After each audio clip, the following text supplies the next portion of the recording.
Assalamualaikum warahmatullahi wabarakatuh. Baik adik-adik, ketemu lagi di channel YouTube Kunci Jawaban. Kali ini kakak akan bahas kunci jawaban tema 5 kelas 5 pada pembelajaran 6 sub tema 1 halaman 49 sampai 52. Tapi sebelum itu, bagi adik-adik yang belum subscribe, silahkan tekan tombol subscribe-nya, nyalakan loncengnya, dan share sebanyak-banyaknya agar adik-adik tidak ketinggalan kunci jawaban terbaru dari channel ini ya. Oke adik-adik, untuk mempersingkat waktu, langsung saja kita simak kunci jawaban tema 5 kelas 5 halaman 49, 50, 52 sub tema 1 komponen ekosistem pembelajaran 6. Perubahan ekosistem mengalami perubahan sepanjang waktu. Komponen-komponen di dalam ekosistem dapat mengalami peningkatan maupun penurunan jumlah. Misalnya, pada saat musim hujan, sebuah kebun akan mendapatkan lebih banyak air hujan daripada saat musim kemarau. Tanaman tumbuh dengan baik. Tikus-tikus tanah juga akan mendapatkan lebih banyak makanan daripada biasanya. Kondisi ini akan meningkatkan populasi tikus tanah di kebun tersebut. Peningkatan jumlah tikus tanah akan mengakibatkan meningkatnya populasi ular tanah. Peningkatan ini disebabkan ular tanah mendapatkan banyak makanan berupa tikus tanah pada musim itu. Jadi saling bergantung ya. Kalau banyak tikus pasti banyak juga ularnya. Ya. Kalau banyak ini, apabila musim hujan ya. Pada musim kemarau, air hujan yang turun di kebun tertentu tersebut tentu berkurang. Tanaman tumbuh lebih lambat, makanan yang dihasilkan juga lebih sedikit. Keadaan ini akan mengakibatkan menurunnya populasi tikus tanah yang memakan tanaman di kebun itu. Akibatnya populasi ular tanah pun akan berkurang karena berkurangnya sumber makanan pada musim itu. Jadi apabila musim kemarau, maka tikus-tikus juga akan berkurang. Begitupun ular ya, berkurang karena tikusnya berkurang. Ekosistem mengalami perubahan baik secara alami maupun karena kegiatan manusia. Perubahan musim seperti dijelaskan di atas merupakan salah satu contoh perubahan alami. Selain musim, hal yang termasuk faktor perubahan alami adalah bencana alam berupa gunung meletus, gempa, tanah longsor, kebakaran hutan, tsunami, angin ribut, dan banjir. Manusia dapat menjadi faktor penyebab terjadinya perubahan ekosistem. Manusia melakukan berbagai kegiatan untuk memenuhi kebutuhan hidupnya. Pembukaan lahan hutan untuk dijadikan sawah dan perkebunan akan mengubah ekosistem. Kegiatan manusia yang menimbulkan pencemaran lingkungan dapat mengubah keseimbangan ekosistem. Masih banyak lagi kegiatan manusia yang dapat mengubah ekosistem. Jadi dia perubahan ekosistem terdiri dari sebab dan akibatnya. Sebabnya itu faktor alami atau manusia. Yang alami itu musim dan bencana alam.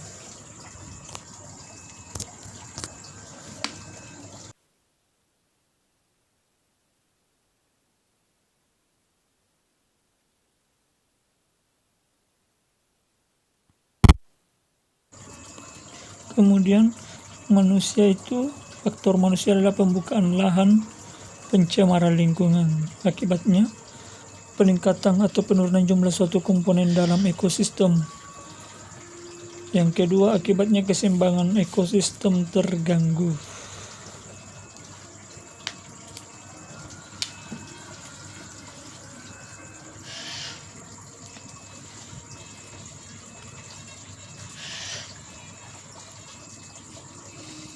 Baik adik-adik, ini dia jawaban halaman 50. Kita disuruh di sini membuat peta pikiran atau bagan pada perubahan ekosistem. Perubahan ekosistem ini dia.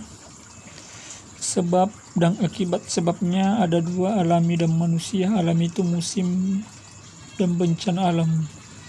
Dan manusia itu pembukaan lahan dan pencemaran lingkungan. Akibatnya yang pertama, peningkatan penurunan jumlah suatu komponen dalam ekosistem.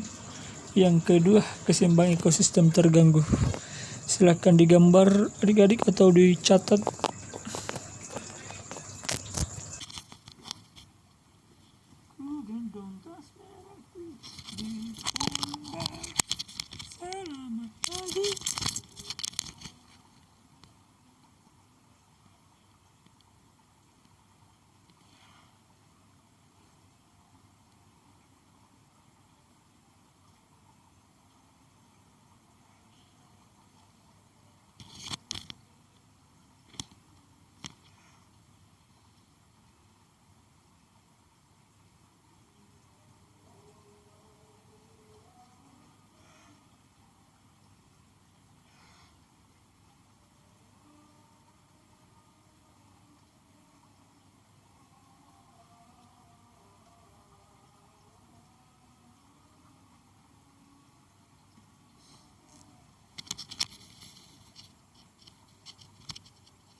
Ayo berlatih. Pada halaman 52 teman-teman diminta mengerjakan soal-soal yang disajikan.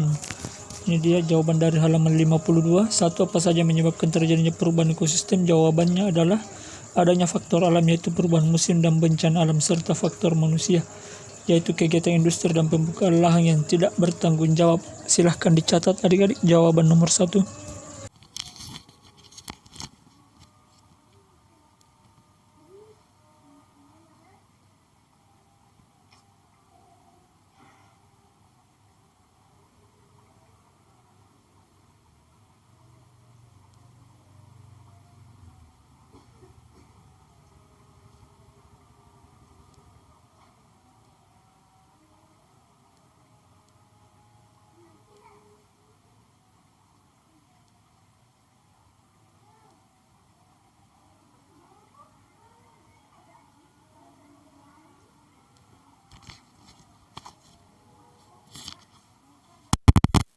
Dua, kegiatan manusia seperti apa saja yang dapat mempengaruhi ekosistem?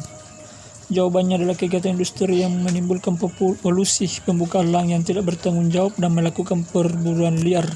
Silahkan dicatat.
Nomor 3, usaha-usaha apa saja yang telah dilakukan masyarakat Indonesia untuk mempertahankan NKRI?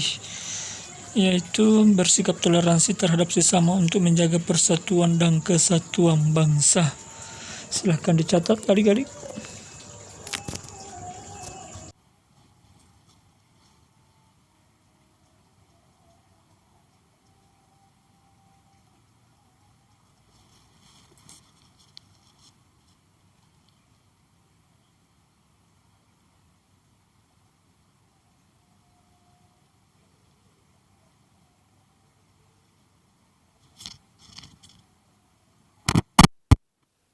Sebutkan paling sedikit 2 lagu nasional bertangga nada mayor dan minor. Untuk jawabannya adalah mayor Garuda Pancasila dan Hari Merdeka, sedangkan minor mengheningkan cipta dan tanah airku. Garuda Pancasila, akulah pendukunmu, Patrio Proklamasi, sedia berkorban untukmu. Pancasila dasar negara, rakyat adil, nur sentosa, pribadi bangsaku. Ayo maju, maju, ayo maju, maju, ayo maju, maju. Itu dia lagu Garuda Pancasila dan Hari Merdeka itu ya ini. 17 Agustus tahun 45. Itulah hari kemerdekaan kita, hari merdeka nusa dan bangsa, hari lahirnya bangsa Indonesia. Merdeka, sekali merdeka tetap merdeka, selama hayat masih dikandung badan tetap setia, setia, setia membela negara kita. Indonesia tetap setia, setia, setia. Sedangkan minor itu mengheningkan cita.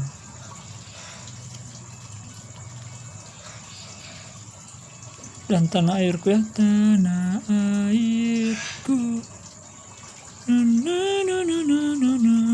Lanjut, ayo renungkan. Tuliskan usaha-usaha yang dapat kamu lakukan untuk meninggalkan rasa cinta tanah air dan bangsa dalam NKRI. Sikap apa saja yang dapat merusak persatuan dan kesatuan bangsa? Bagaimana perasaanmu ketika mendengar berita tentang peristiwa-peristiwa yang memecah belah persatuan bangsa? Ini dia jawabannya. Usaha yang dapat dilakukan seperti ikut melestarikan budaya Indonesia, mempelajari tentang perjuangan para pahlawan dan mencintai produk dalam negeri. Ini dia.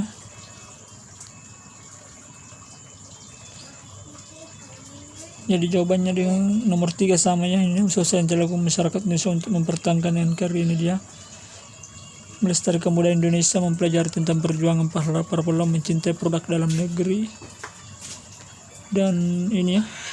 Dan bersikap toleransi terhadap sesama untuk menjaga persatuan dan kesatuan bangsa. Ini nomor 3 jawabannya ya, lanjutannya. Silahkan dicatat dulu adik-adik.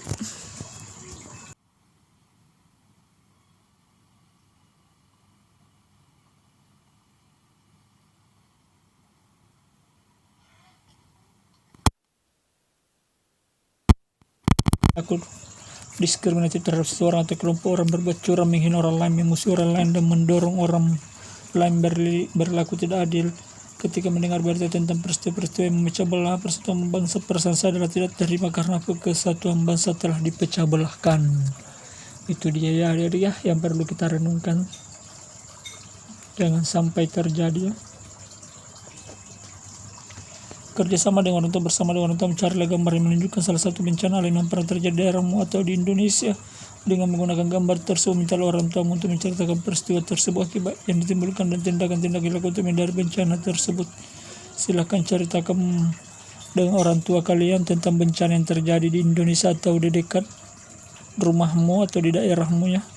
Contoh banjir, kebakaran, bencana alam, tsunami, dan gempa bumi dan lain-lainnya. Semoga tidak terjadi lagi ya. Demikianlah pembahasan secara lengkap kunci jawaban tema 5 kelas 5 subtema 1 komponen ekosistem pada pembelajaran 6 di buku tema halaman 49, 50 dan 52. Semoga bermanfaat dan berguna. Baik adik-adik, bagi yang belum subscribe silahkan tekan tombol subscribe-nya agar adik-adik tidak ketinggalan kunci jawaban terbaru. Dan apabila ada yang ingin ditanyakan silahkan tulis di kolom komentar, nanti kakak bantu jawab ya. Tulis saja tema berapa, halaman berapa, dan kelas berapa. Oke adik-adik, tetap semangat belajar dan jaga kesehatan ya. Mohon maaf bila videonya kurang menarik atau ada kata-kata saya yang salah. Sekian dan terima kasih. Wassalamualaikum warahmatullahi wabarakatuh.